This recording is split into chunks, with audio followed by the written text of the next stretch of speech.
Hello friends, how are you all keeping? I hope you all are keeping well.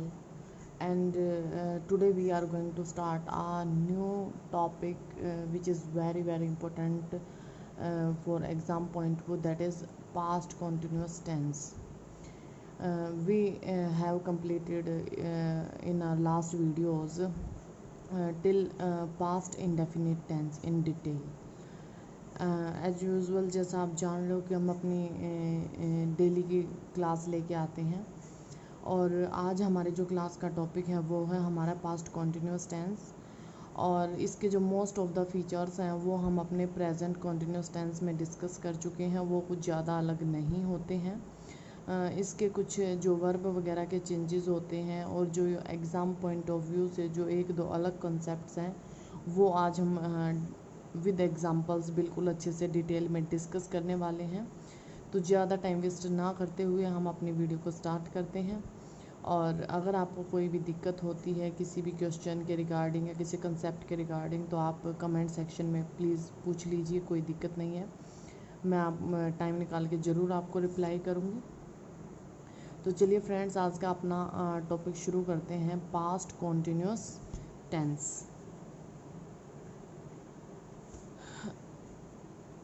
जब starting में हमने tense वाली first class की थी तो उसमें हम ये चीज़ डिस्कस कर चुके थे कि जो हमारे प्रेजेंट, पास्ट और फ्यूचर तीन हमारे टेंस होते हैं, उनके सब पार्ट होते हैं चार। ठीक है, वो होते हैं इंडेफिनेट, होते हैं कॉन्टीन्यूस, परफेक्ट और परफेक्ट कॉन्टीन्यूस। तो वहाँ पे हमने इनके सब पार्ट्स के बारे में, जो होती है स्टेट्स ऑफ एक्शन जिनको हमने बोला था, उनको हमने डिटेल में डिस्कस किया था। और एक बार मैं फिर से रिमाइंड करा दूं कि जो कॉन्टीन्यूस एक्शन कौन से होते हैं। कॉन्टीन्यूस एक्शन ऐसे एक्शन होते हैं जो मान लीजिए ये हमारी टाइम लाइन है और यहाँ से हमारा कोई एक्शन शुरू हुआ है और वो एक्शन यहाँ तक आना है, यहाँ तक आना है, बट आया है यहाँ तक। ठीक है, मतलब ये वाला जो काम है वो अभी उसका कॉन्टिन्यू स्टेट में है, उसने कंप्लीट नहीं किया है। इसका मतलब सिंपल सी बात है, ऐसे सेंटेंस जो जस्ट देखने से ही हमें ये पता चलता है कि ये अभी अनकम्प्लीट हैं और जो इनकम्प्लीट एक्शंस हैं ये वहाँ से शुरू हुए थे और वहाँ पे अगर ये पहुँच जाएंगे तो ख़त्म हो जाएंगे। कहने का मतलब है हमें आइडिया होता है उनके स्टार्टिंग और एंडिंग पॉइंट के बारे में, और फिर भी हमें पता होता है कि ये अभी कंप्लीट फॉर्म में नहीं है। तो ऐसे एक्शंस को हम कॉन्टीन्यूस की कैटेगरी में डालते हैं, वो चाहे पास्ट का कॉन्टीन्यूस हो, प्रेजेंट का हो या फ्यूचर का हो, वो हम अपने रिक्वायरमेंट के अकॉर्डिंग उसको बदल लेते हैं। ये बात बताई मैंने आपको सिर्फ कॉन्टीन्यूस के बारे में। अब हम बात कर लेते हैं कि जो हमारा पास्ट कॉन्टीन्यूस टेंस होता है, ठीक है, वो किस तरह से उसका सेंटेंस स्ट्रक्चर होता है। तो जो हर बार जो एक बेसिक सी बात मैं आपको बताती हूँ कि किसी भी सेंटेंस को कंप्लीट करने के लिए सब्जेक्ट, वर्ब प्लस ऑब्जेक्ट की फॉर्मेशन होनी चाहिए। ठीक है, अब इसके अंदर क्या डिफरेंट होने वाला है, इसके अंदर डिफरेंट ये होने वाला है कि सब्जेक्ट वही रहेगा। ठीक है, जो वर्ब होती है इसके अंदर इंक्लूड होती है helping verb plus main verb. ठीक है, अगर इसको हम ओपन करके बोलें तो यहाँ पे जो हेल्पिंग वर्ब होएगी कॉन्टीन्यूस के अंदर वो होएगी वाज या वर। ठीक है, वाज या वर, और साथ में जो मेन वर्ब होगी वो होगी वर्ब की फर्स्ट फॉर्म प्लस आईएनजी। ठीक है, इसको हम फोर्थ फॉर्म ऑफ वर्ब से भी डिनोट कर देते हैं। ओके, और प्लस में यहाँ पे जो भी ऑब्जेक्ट होगा ये हमारी सेंटेंस फॉर्मेशन होती है हमारे पास्ट कॉन्टीन्यूस टेंस के अंदर। लेकिन सेंटेंस फॉर्मेशन तो हम बचपन से पढ़ते आ रहे हैं, यहाँ पे हमारा मेन मोटिव सेंटेंस फॉर्मेशन को देखना नहीं है। ये तो मैं जस्ट आपको रिमाइंड करने के लिए बता देती हूँ। यहाँ पे जो हमारा मेन मोटिव है वो है जो हमारे कॉन्सेप्ट्स, जिन कॉन्सेप्ट्स के रिगार्डिंग एग्ज़ाम्स में क्वेश्चन पूछे जाते हैं उन कॉन्सेप्ट्स को डिस्कस करना। ठीक है, पहली बात तो ये है कि एक फ़र्स्ट पॉइंट जो हम इसका डिस्कस कर लेंगे वो ये है कि पास्ट कॉन्टिन्यूस टेंस के अंदर ऐसे एक्शंस को डिस्कस किया जाता है जो पास्ट में किसी पॉइंट पे कॉन्टिन्यू स्टेट में थे, ठीक है, वो कंप्लीट नहीं थे, कॉन्टिन्यू थे लेकिन पास्ट में ही कॉन्टिन्यू थे, ठीक है। ऐसे एक्शंस को हम एक एग्जांपल से देखने की कोशिश करेंगे, ठीक है। He dash a letter, he dash a letter yesterday evening. यहाँ पे जो वर्ब फिल करनी है वो है राइट। तो आप बताइए यहाँ पे क्या आएगा। He dash a letter yesterday evening.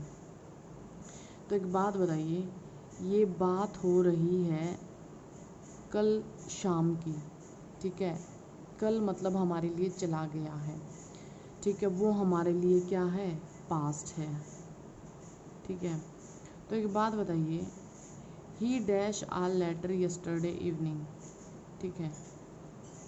इसमें दो कंडीशन बन सकती हैं, या तो वो बोल सकता है ही रॉट, ही रॉट अगर वो बोल देगा तो ये काम हो जाएगा पास्ट का, या वो यहाँ पे बोल सकता है he was writing a letter yesterday evening, ठीक है। तो हम यहाँ पे प्रेफर करेंगे यहाँ पे इसको कंटिन्यू में ले जाने की, कल शाम को वो लेटर लिख रहा होगा, ठीक है, इसीलिए तो ये सेंटेंस बोला गया है, ठीक है। अगर वो ये कहता कि उसने कल एक लेटर लिखा तो वो ये बोल सकता था he wrote a letter yesterday, ठीक है। अगर वो उस पर्टिकुलर टाइम को डिफाइन कर रहा है तो इसका कहने का मतलब है कि ये काम जो यस्टरडे इवनिंग यहाँ पे था उसी टाइम पे हो रहा था, ना उससे पहले हुआ ना ही उसके बाद हुआ। ये जस्ट इसी पॉइंट पे ये काम हो रहा था जिस पॉइंट की हम बात कर रहे हैं। ये हमारी यस्टरडे इवनिंग है और यहीं पे ये काम हुआ, ना इससे पहले हुआ ना इसके बाद में हुआ, तो ये जाता है हमारा पास्ट कॉन्टिन्यूस की स्टेट में। ऐसे एक्शन जो एक पर्टिकुलर पॉइंट पे होते हैं और उनका पर्टिकुलर टाइम भी बताया गया होता है वो हमारे पास्ट कॉन्टिन्यूस की कैटेगरी में आते हैं। तो हम यहाँ पे लिखेंगे ही वॉज राइटिंग, हम यहाँ पे लिखेंगे he was writing a letter yesterday evening. Okay, are you getting my point. और नेक्स्ट पॉइंट हमारा ये है कि बहुत बार ऐसे इवेंट होते हैं, ऐसी घटनाएं होती हैं जिनको हम बताना चाहते हैं कि मतलब जैसे ये बात तो मैं आपको एक बार प्रेजेंट कॉन्टिन्यूस टेंस में भी डिस्कस करा चुकी हूँ कि जो हमारे डिसअप्रूविंग एक्शंस होते हैं, जो मतलब ऐसे एक्शंस होते हैं जो किसी और को अच्छे नहीं लगते करने से, ठीक है, हम उसको करते हैं लेकिन किसी और को वो काम अच्छे नहीं लगते और मैक्सिमम लोग उन काम को मतलब उस टाइप के कामों को पसंद नहीं करते। वो एक्शन हमारे डिसअप्रूविंग की कैटेगरी में आते हैं और वो हमेशा ही कॉन्टिन्यूस टेंस में आते हैं। ये बात मैंने आपको जब प्रेजेंट कॉन्टिन्यूस टेंस कराया था तो मैंने बताया था, लेकिन मैंने वहाँ पे आपको ये नहीं कहा था कि वो एक्शन सिर्फ प्रेजेंट कॉन्टिन्यूस में आते हैं। जी नहीं, अगर पास्ट में कोई डिसअप्रूविंग एक्शन रहा होगा तो वो पास्ट कॉन्टिन्यूस में आ सकता है। Are you getting. तो वो पास्ट कॉन्टिन्यूस में आ सकता है। जैसे फॉर एग्जांपल अगर हम बात करें, अगर जैसे डिसअप्रूविंग एक्शन है, मान लो कि कोई आदमी है वो हमेशा किसी को अजीब अजीब से लेटर्स लिखता था, ठीक है, रूड लेटर्स लिखता रहता था, तो उसको हम कैसे लिखेंगे। जैसे मान लो कोई लड़की थी, ठीक है, तो हम लिखेंगे she was always, she was always dash rude letters to me, ठीक है। मान लिया कि कोई लड़की है वो मुझे हमेशा ही रूड लेटर्स लिखती रहती थी, ठीक है। तो एक बात बताइए, यहाँ पे जो वर्ब मैं बता दूँ आपको वही रहने वाली है, राइट वर्ब से हम इसको फिल करेंगे, ठीक है। राइट वर्ब से आप इसको फिल करोगे। तो एक बात बताइए, मैंने आपको ये बताया था जब हम अपना डिसअप्रूविंग एक्शंस की बात कर रहे थे, अगर आपको ये वाले कॉन्सेप्ट को, डिसअप्रूविंग वाले को अच्छे से समझना है तो आप जो प्रेजेंट कॉन्टिन्यूस टेंस की मैंने वीडियो डाली है उसको एक बार जाके वॉच कर लीजिए।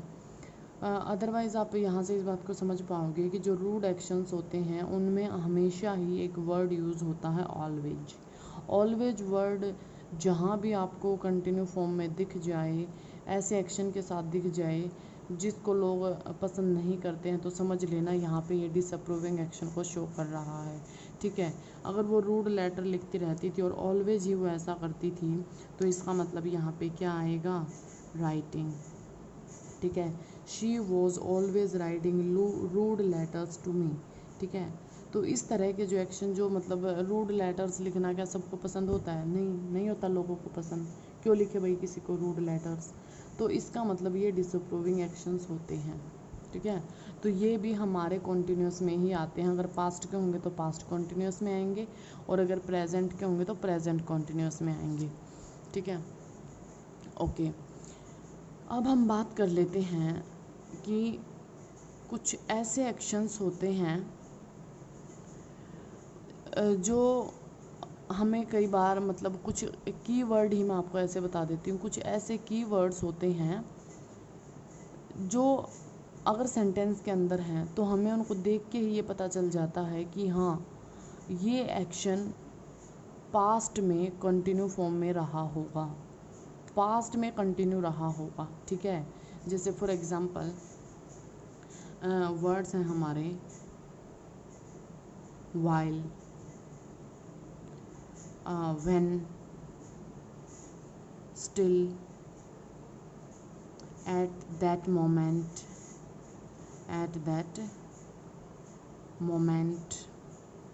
ठीक है, and then। जहाँ पे भी ये वर्ड्स दिखाई दे जाएं, ठीक है, इसका मतलब कि वहाँ पे वो जो एक्शन होने वाला है वो पास्ट का होने वाला है। वहाँ पे जो एक्शन होने वाला है वो पास्ट का होने वाला है। ठीक है, तो इन वर्ड से रिलेटेड अब हम कुछ एग्जांपल्स देखेंगे जिनसे आपको समझ आएगा कि हाँ किस तरह से ये हमारे पास्ट एक्शन को शो करते हैं। ठीक है, फॉर एग्जांपल अगर मैं लिखना चाहूँ while she was dance,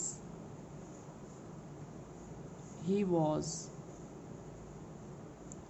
sing। तो आप बताइए सेंटेंस में आपको कहाँ मिस्टेक लग रही है? ठीक है, तो बहुत ही मतलब एक छोटा सा बच्चा भी इस बात को पकड़ जाएगा जिसने एक बार टेंस पढ़े होंगे कि अगर आपने वॉज वर्ब लगाई है तो आप यहाँ पे डांस क्यों लगा रहे हो? ठीक है, क्योंकि यहाँ पे जो डांस है वो एक एक्शन है। ठीक है, ना कि किसी नाउन को डिनोट कर रहा है। यहाँ पे जो डांस है वो एक एक्शन है, और एक्शन है तो ऐसा तो नहीं है कि ये नाउन है। ठीक है, और यहाँ पे इसको मेन वर्ब बना दिया, नहीं। यहाँ पे मैं आपको ये बात बताऊँगी कि जो हो सकता है कि कोई सेंटेंस ऐसा हो जो विदाउट ऑब्जेक्ट हो सकता है, लेकिन बिना वर्ब का कोई भी सेंटेंस नहीं होता। मेन वर्ब तो सेंटेंस में होती ही है। ठीक है, तो यहाँ पे जो डांस है ये हमारी मेन वर्ब है और ये हमारी हेल्पिंग वर्ब है, और ऑब्जेक्ट यहाँ पे नहीं है। यहाँ पे इसी तरह से ये हमारी हेल्पिंग वर्ब है और ये हमारी मेन वर्ब है। और हमें इस बात का पता है कि जब वॉज हेल्पिंग वर्ब का काम करता है तो इसके साथ जो वर्ब आती है वो आईएनजी फॉर्म में आती है। इसका मतलब यहाँ पे क्या आएगा, डांसिंग। यहाँ पे आएगा डांसिंग। अब इसी तरह से यहाँ पे सिंग नहीं आएगा, यहाँ पे आएगा सिंगिंग। तो इसका मतलब कहने का क्या था, वाइल शी वॉज डांसिंग, कि जब वो डांस कर रही थी, ही वॉज सिंगिंग, तो वो गाना गा रहा था या वो उस टाइम पे गा रहा था। तो कहने का मतलब है कि पास्ट में जब दो काम साथ साथ हो रही हों, पैरेलली कोई भी दो एक्शंस हो रहे हों, तो इस टाइप के एक्शंस को भी हम पास्ट कॉन्टिन्यूस टेंस में ही लिखते हैं। ठीक है, आई होप आप समझ पा रहे होगे अच्छे से बातों को। थोड़ा सा ध्यान से देखिएगा, बिल्कुल अच्छे से सारी चीज़ें समझ में आने वाली हैं। नेक्स्ट एग्जांपल से देखिएगा, जैसे आई डैश वर्ब है हमारे पास यहाँ पे फिल करने के लिए watch. I watch TV when the bell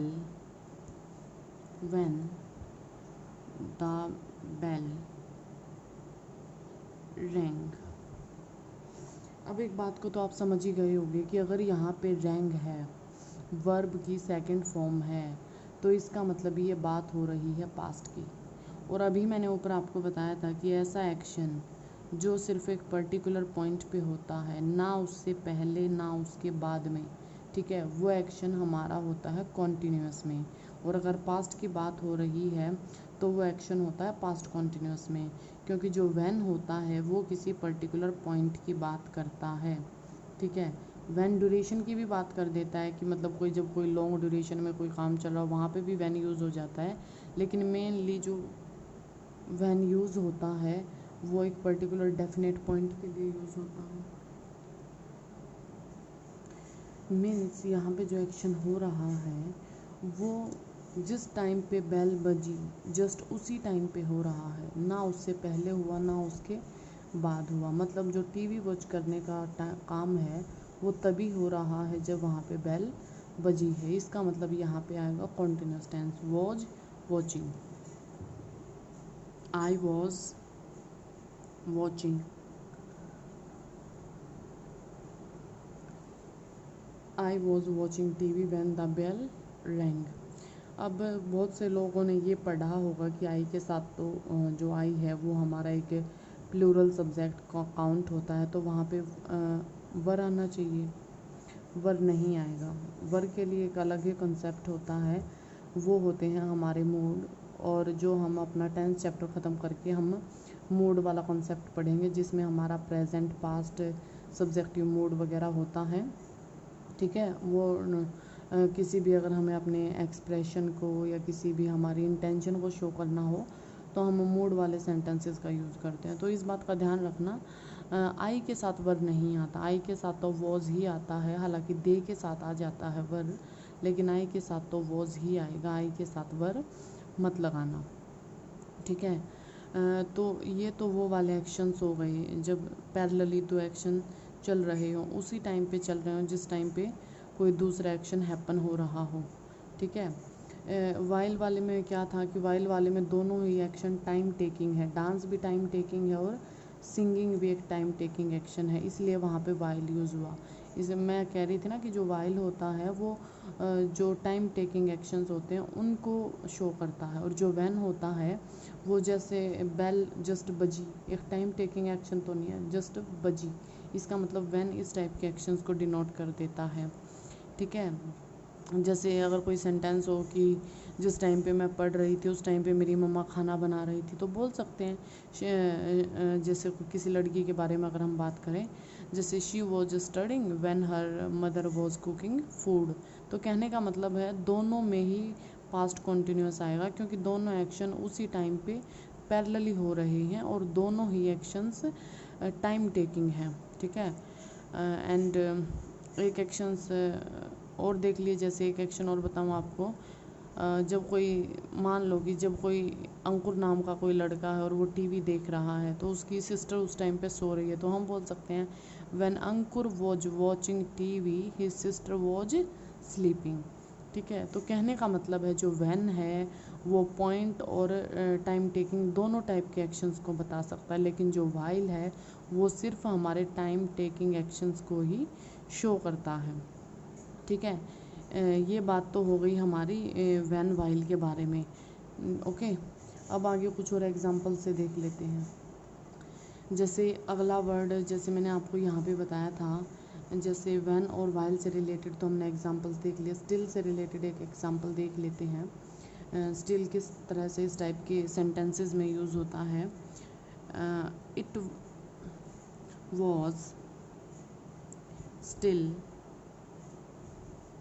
dash, और फिल करना है हमें यहाँ पे रेन वर्ब को it was still rain when I reached there, reached there, ठीक है।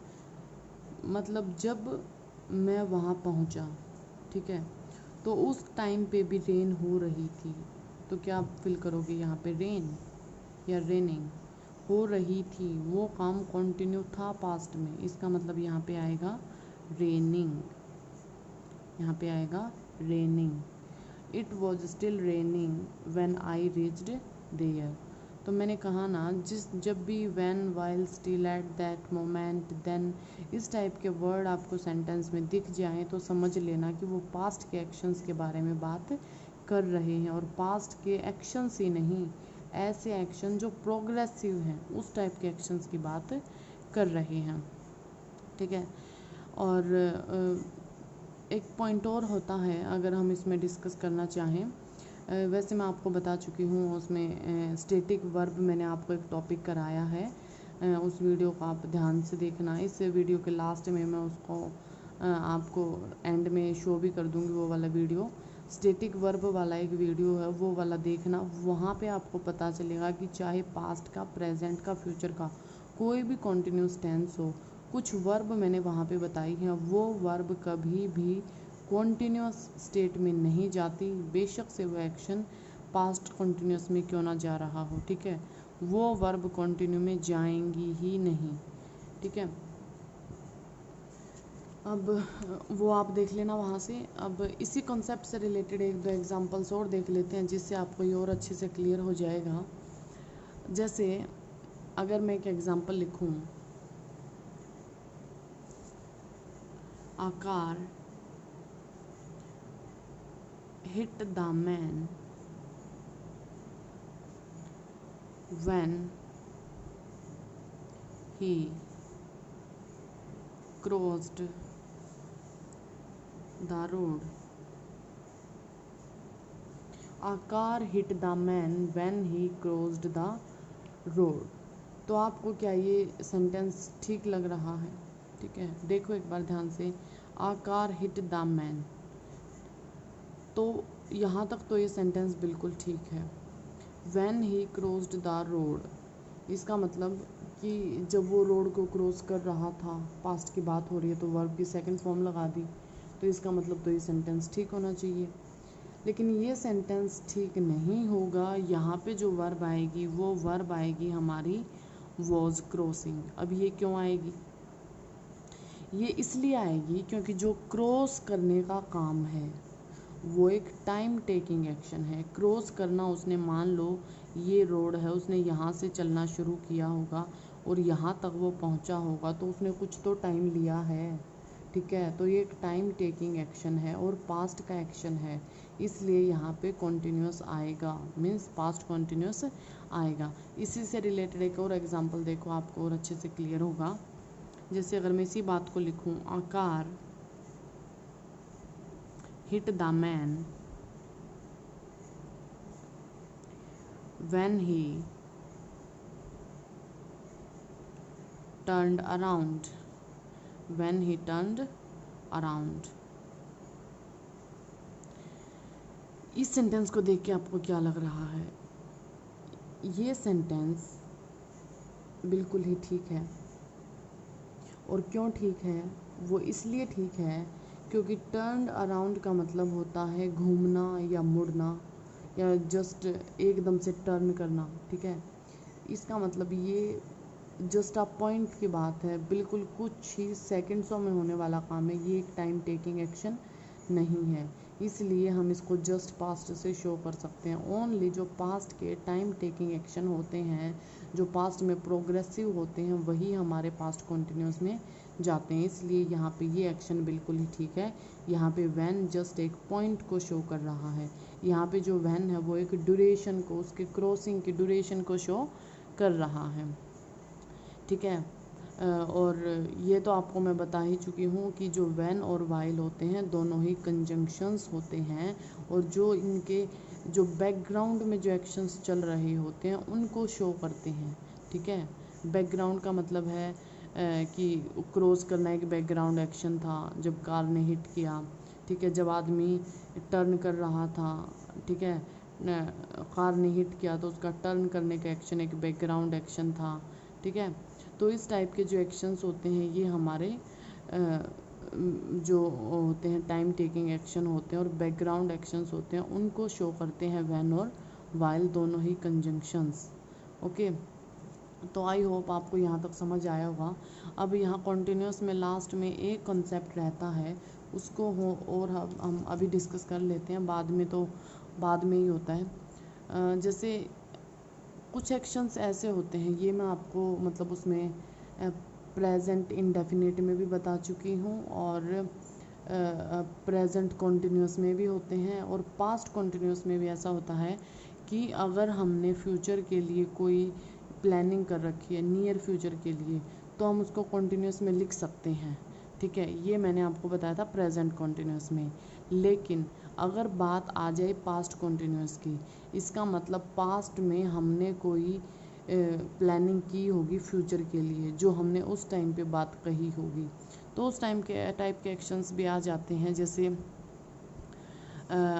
एक एग्जांपल से अगर आप इस बात को समझेंगे तो ज़्यादा अच्छा रहेगा। जैसे I asked her, I asked her, sorry, I asked her what she was doing next Sunday, next Sunday।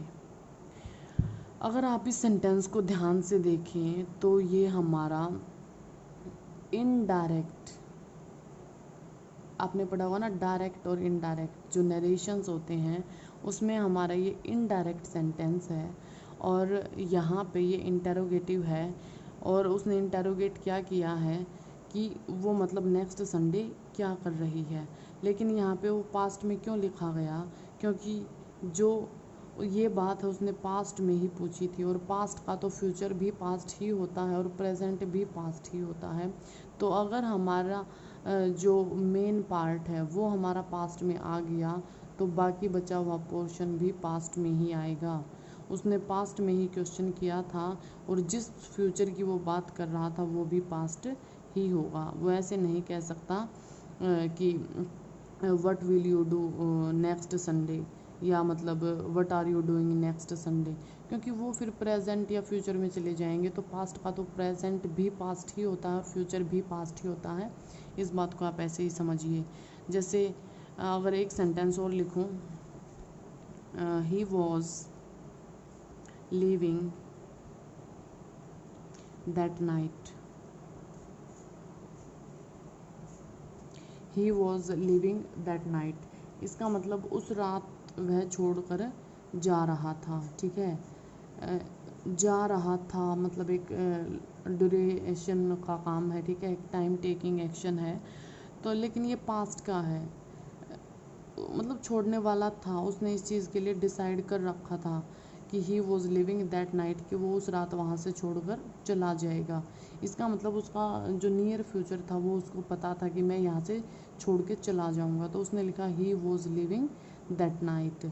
इस बारे में तो मतलब कोई भी जिसने डिसाइड कर रखा है अपने फ्यूचर के बारे में, लेकिन अगर वो पास्ट की बात कर रहा है, पास्ट की किसी स्टोरी के बारे में बता रहा है, तो वो बात हमारी पास्ट कॉन्टिन्यूस में लिखी जाएगी, ठीक है। आई होप आपको आज वाला वीडियो अच्छे से समझ में आया होगा। आपको पास्ट कॉन्टिन्यूस टेंस जो होता है उसमें क्या क्या टाइप बन सकते हैं, किस किस तरह से कॉन्सेप्ट बन सकते हैं, क्या यूज़ करना है क्या नहीं करना है, सब आपको अच्छे से समझ में आया होगा। अगर कोई मिस्टेक हो जाए तो उसके लिए सॉरी, अदरवाइज़ तो मैं कोशिश करती हूँ कि बिना रिज़ल्ट के, तो बिना प्रूफ के किसी चीज़ को मैं खुद मानने के लिए तैयार नहीं होती। तो ऐसा तो मैं कोई रूल या कॉन्सेप्ट आपको बताऊंगी नहीं जिसके लिए मैं श्योर ना हूँ, लेकिन जितनी मेरी नॉलेज है, जितना मैंने पढ़ा है, ये सारी चीज़ें एग्ज़ाम पॉइंट ऑफ व्यू से बहुत ही मैटर करती हैं। इनको बड़ा अच्छे से वॉच करिए, अपने अच्छे से नोट्स बनाइए, अच्छे से एग्ज़ाम के लिए प्रिपेयर करिए, और अगर कोई डाउट क्वेरी आती है तो ज़रूर पूछिए। अगर आपको वीडियो अच्छा लगे तो शेयर करना, लाइक भी करना, चैनल को सब्सक्राइब कर लेना। आने वाले वीडियोस के नोटिफिकेशन आपको टाइम टू टाइम मिलती रहेगी। और अगर किसी भी तरह से अगर कोई भी डाउट आप किसी भी टाइप के क्वेश्चन में आ रहा है तो आप वो क्वेश्चन ही मेरे को सेंड कर देना। मैं आपका क्वेश्चन को सॉल्व करने की 100% कोशिश करूँगी। ओके फ्रेंड्स, आपको रिप्लाई ज़रूर मिलेगा। Okay, thank you.